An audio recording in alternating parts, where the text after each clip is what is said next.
That's bullshit. Cena's going to be out for a little bit with an injury, so it's going to be Batista and Jericho working together. He's going to become he being Batista, becomes the number one contender for the world title at No Mercy by beating JBL.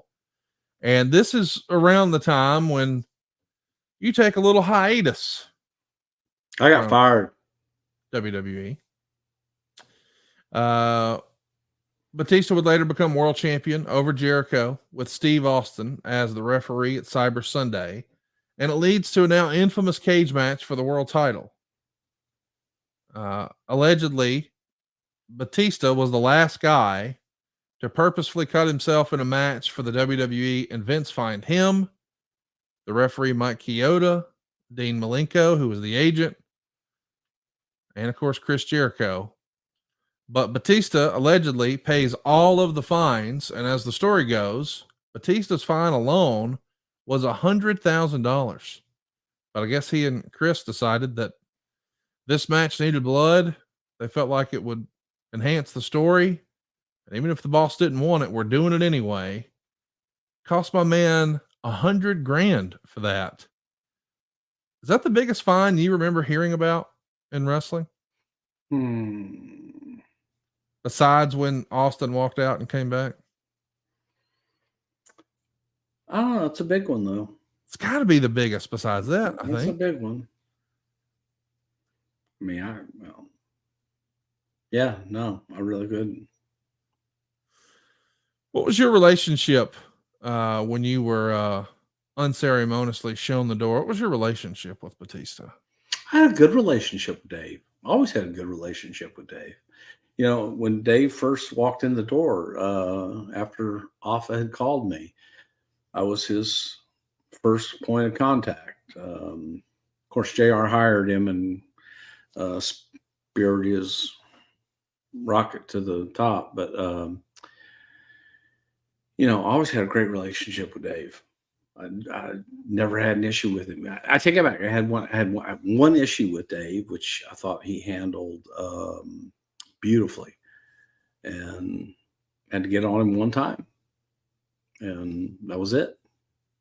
You're not going to tell us what it was? Well, I'll tell you what it was. Yeah, no, it was an autograph signing, and Dave was in a particularly bad mood, and Dave was really rude to some kids and some parents, and that's one of those why I say, look, you never know who your audience is. That's right. And this particular group of people who were very reluctant to tell me about it, did tell me about it. And it was a young man who had just lost his father. His father had just passed at a very young age. The kid was, God, how old? Can't have been 7, 8 years old. And so this was a friend of his, and Dave was very rude to everybody, and it was backed up by other people, by personnel, WWE personnel, and other people that witnessed it. And the fact that it happened to that kid whose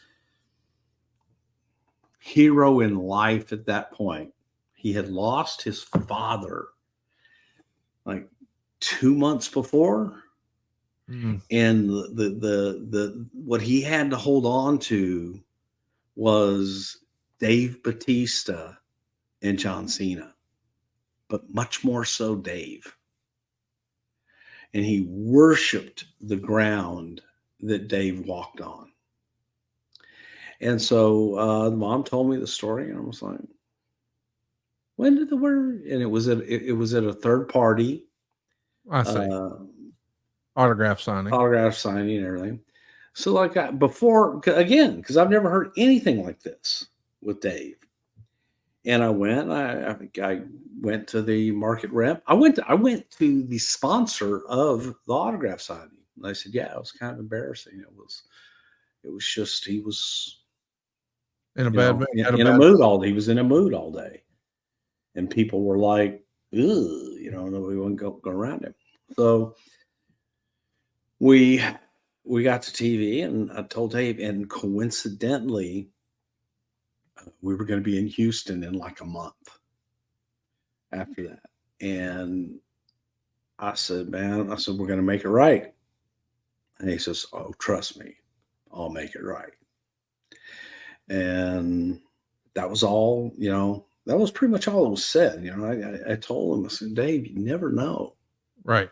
But when someone has come out, to see you, to touch you, to be in your airspace, To stand in line to do that. stand in line to do that, and you put them off like